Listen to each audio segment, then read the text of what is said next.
RP publishing house में आप सभी का स्वागत है। हमारे द्वारा बनाए गए वीडियो अगर आपको अच्छा लगता है तो लाइक एंड सब्सक्राइब करें, ज़्यादा से ज़्यादा शेयर करें।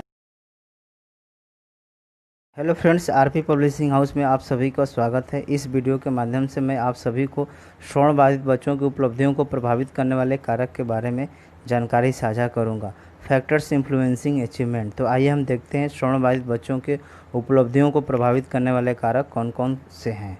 तो सबसे पहले जो है आपका श्रवण बाधित बच्चों के जो उपलब्धियों को प्रभावित करने वाले मेन जो कारक है वो है एक बच्चे की दोष की तीव्रता, दूसरा है बच्चों के दोष के प्रकार।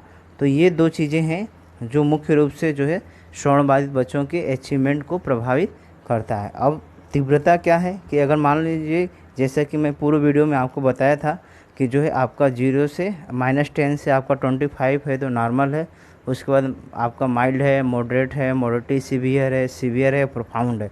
तो अगर एक बच्चे का जो हियरिंग लॉस है अगर वो प्रोफाउंड या सीवियर है तो उस बच्चे के जो आपका अचीवमेंट है वो अचीवमेंट को ज़्यादा प्रभावित करेगा।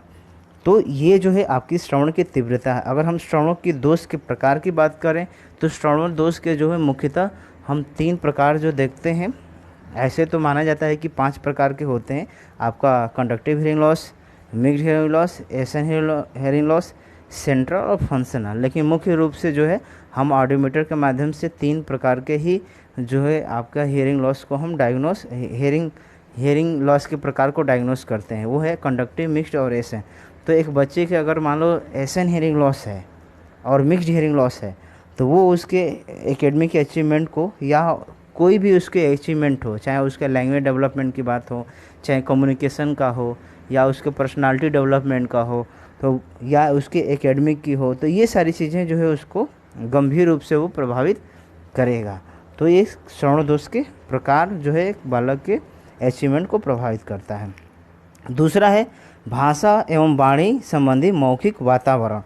तो ये चीज़ें हैं, अगर हम एक बच्चे के लैंग्वेज का एक्सपोजर, स्पीच का एक्सपोजर अगर हम उसको कम दे रहे हैं, जो है वर्बल, अगर हम आपका कह सकते हैं कि भाषा या वर्बल जो है आपका वाणी अगर हम कम बच्चे के साथ प्रयोग कर रहे हैं, ठीक, तो उसका जो है आपका जो आपका अचीवमेंट है वो कहीं ना कहीं एक बालक का प्रभावित होगा। क्योंकि जब वो उसके साथ मौखिक हम वार्तालाप नहीं करेंगे तो वो चीज़ों को सुन नहीं पाएगा। इसके वजह से उसका भाषा विकास अवरुद्ध होगा, वाणी का विकास अवरुद्ध होगा। और ये भाषा और वाणी के विकास का जो अवरुद्ध है उसके बालक के जो आपके एकेडमिक अचीवमेंट है उसको कहीं ना कहीं प्रभावित करेगा। एकेडमिक अचीवमेंट के साथ जो आपका संप्रेषण है उसको भी कहीं ना कहीं कम्युनिकेशन को भी प्रभावित करेगा। तो ये जो है आपका कारक है। उसके बाद अगर हम कारक की बात करें तो बच्चे से विद्यालय एवं घर में प्रयोग की जाने वाली संप्रेषण प्रकार की विधि भी कहीं न कहीं आपका डिपेंड करता है। अगर मान लीजिए एक बालक के आप जो है वर्बल लैंग्वेज का प्रयोग कर रहे हैं ज़्यादा से ज़्यादा और विद्यालय में ओरलिज्म मेथड का ज़्यादा प्रयोग किया जा रहा है तो वो कहीं ना कहीं एक बालक के जो है अचीवमेंट को प्रभावित होने से जो है रोकेगा। तो ये चीज़ भी डिपेंड करता है कि एक बच्चे से अगर मान लो विद्यालय में सिर्फ साइन लैंग्वेज का प्रयोग हो रहा है, घर पे भी साइन लैंग्वेज का प्रयोग हो रहा है, वर्बल लैंग्वेज का प्रयोग कम हो रहा है, तो ये कहीं ना कहीं वो जो है एक बालक के जो है अचीवमेंट को कहीं ना कहीं जो है प्रभावित करेगा।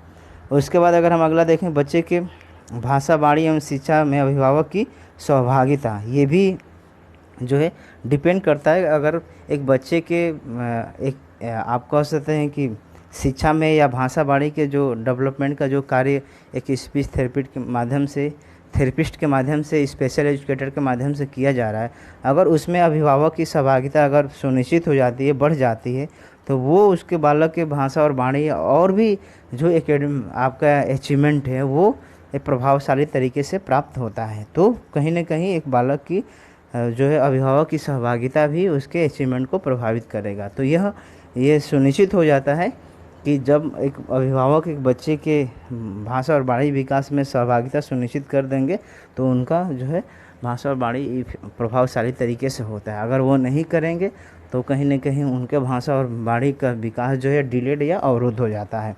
तो ये भी एक कारण है। उसके बाद श्रवण दोष की शीघ्र पहचान एवं शीघ्र हस्तक्षेप, ये भी एक हम बच्चे के शीघ्र एज में या अर्ली एज में अगर हम उसकी आइडेंटिफिकेशन कर लेते हैं हियरिंग इम्पेयरमेंट का या श्रवण दोष का, तो हम उसके जो है श्रवण दोष को कम करने के लिए या श्रवण दोष के प्रभाव के मैनेजमेंट जो है हम विभिन्न आपका हो सकता है कि असिस्टेड डिवाइस या उपकरण के माध्यम से करते हैं। तो ये जो है अगर बच्चे की शीघ्र पहचान जो है जल्दी उसके अर्ली एज में हो जाता है और हस्तक्षेप हो जाता है, तो वो कहीं ना कहीं उसके एकेडमिक जो है अचीवमेंट को या कोई सा भी अचीवमेंट है उसको इन्फ्लुएंस होने से रोकेगा। उसके बाद श्रवण दोष की जांच एवं उचित श्रवण यंत्र की उपलब्धता, ये भी चीज़ें हैं। एक बच्चे की जो है हम सही तरीके से उसकी अगर हम श्रवण दोष की जांच कर लेते हैं अच्छे जैसे बेरा टेस्ट के माध्यम से या जो आपका पीटीए हो गया और भी इक्विपमेंट के माध्यम से अगर हम उसकी जांच कर लेते हैं सही तरीके से डायग्नोस करके अगर हम उसको सूटेबल श्रवण यंत्र दे देते हैं, तो वो कहीं ना कहीं उसके जो है आपका अचीवमेंट में वो सहयोग करेगा। तो इस तरीके से बालक का एक अचीवमेंट जो है प्रभावशाली तरीके से होगा। तो ये आपके कारण है। इसके अलावा जो है आपके बच्चे के सामाजिक विकास एवं समाजीकरण भी, उसका सोशल डेवलपमेंट और सोशलाइजेशन भी कहीं ना कहीं उसके अचीवमेंट को प्रभावित करेगा। और ऐसा देखा जाता है कि श्रवण बाधित बच्चे के साथ इस प्रकार की समस्याएं होती हैं, क्योंकि जब वो उसका जब हियरिंग इम्पेयरमेंट हो जाता है जिसकी वजह से वो बहुत सारे लोगों के साथ कम्युनिकेशन नहीं कर पाता है, जिससे उसका सोशलाइजेशन नहीं हो पाता है, जिससे वो सामाजिकरण भी उसका अवरुद्ध हो जाता है। उसके बाद श्रवण दोष की रोकथाम, ये भी चीज़ें हैं कि श्रवण दोष की रोकथाम के लिए जो है अगर हम सही तरीके से क्रियाकलाप नहीं कर रहे हैं, उनके लिए उपाय नहीं बना रहे हैं, तो इसके वजह से श्रवण दोष की जो कारण आपको कह सकते हैं कि संख्या है वो लोगों में ज़्यादा होगी, जिसकी वजह से कहीं ना कहीं उनके एकेडमिक अचीवमेंट को प्रभावित करेगा।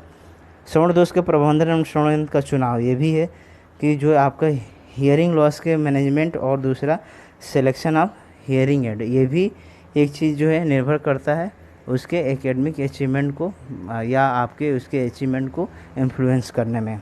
उसके बाद अभिभावक की सहभागिता हम लोगों ने देख ही लिया, भाषा वाणी संबंधी वातावरण देख ही लिया। अभिभावक की आर्थिक स्थिति एवं शिक्षा, ये भी जो है एक बच्चे के अचीवमेंट को प्रभावित करता है। अगर मान लो उसका अभिभावक बहुत ही आर्थिक रूप से कमज़ोर है, तो जो उसको सूटेबल हियरिंग एड है और जो भी उसके लिए जो क्रियाकलाप है उसमें सहभागिता वो सुनिश्चित नहीं कर पाएगा, उसके लिए अच्छा असिस्टेड डिवाइस उपलब्ध नहीं करा पाएगा, इसके वजह से भी कहीं ना कहीं प्रभावित होगा। इसके साथ साथ अभिभावक अगर शिक्षित नहीं है तो ये भी कहीं ना कहीं उसके जो है बच्चे के अचीवमेंट को इन्फ्लुएंस करेगा। उसके बाद सरकार द्वारा दी जाने वाली जो उपलब्ध सेवाएं भी कहीं कहीं ने प्रभावित करेगा। सरकार अगर अच्छी तरीके से सेवाएं उपलब्ध कराएं इस तरीके से जो है श्रवण बाधित बच्चों को दे, तो वो कहीं ना कहीं उनके अचीवमेंट को इन्फ्लुएंस होने से जो रोका जा सकता है। उसके बाद शिक्षक द्वारा भाषा वाणी संप्रेषण में प्रयोग की जाने वाली शिक्षण में प्रयोग की जाने वाली तकनीकी, मतलब जो उनके लैंग्वेज डेवलपमेंट के जो मेथड्स हैं, जो लैंग्वेज डेवलपमेंट की जो टेक्निक्स हैं, जो जैसे कि नेचुरल मेथड, स्ट्रक्चरल मेथड और कंबाइंड मेथड जो प्रयोग किया जाता है लैंग्वेज डेवलपमेंट के लिए, इसके लिए और टेक्निक्स है आपका जो है स्टोरी टेलिंग है, पोएम है, विजिट है, डायरेक्टेड एक्टिविटी है और भी बहुत सारे जो टेक्निक्स हैं जिसके माध्यम से हम लैंग्वेज डेवलपमेंट करते हैं। तो अगर एक शिक्षक के द्वारा ये सारी चीज़ें भाषा और संप्रेषण और वाणी विकास के लिए जो तकनीकी और विधियाँ हैं अगर उसका प्रयोग नहीं किया जा रहा, तो ये कहीं ना कहीं एक बालक के जो है एक अचीवमेंट को वो कहीं ना कहीं इन्फ्लुएंस करेगा, प्रभावित करेगा और एक कारक के रूप में कार्य करेगा। तो इस तरीके से हम लोगों ने इस वीडियो के माध्यम से श्रवण बाधित बच्चों की उपलब्धियों को प्रभावित करने वाले कारक के बारे में हम लोगों ने देखा। अगर इसको हम दूसरे तरीके से भी अगर हम क्लासिफिकेशन करें तो ऐसे भी कर सकते हैं कि एक बालक संबंधी कारक और दूसरा आपका वातावरणीय कारक। तो बालक संबंधी कारक में हम देख सकते हैं कि बच्चे से जो संबंधित है, जैसे मान लीजिए उसका श्रवण दोष है और श्रवण दोष की तीव्रता है, ये जो है आपके बालक संबंधी कारक हो गया। अगर हम वातावरणीय कारक हम देखें तो हो गया आपका अभिभावक हो गया, पेरेंट्स हो गया, विद्यालय हो गया, उसके क्लासमेट्स हो गया, इसके बाद आपके हियरिंग एड के जो है हियरिंग लॉस की पहचान हो गया, हस्तक्षेप हो गया, जो है श्रवण दोष की जांच हो गया।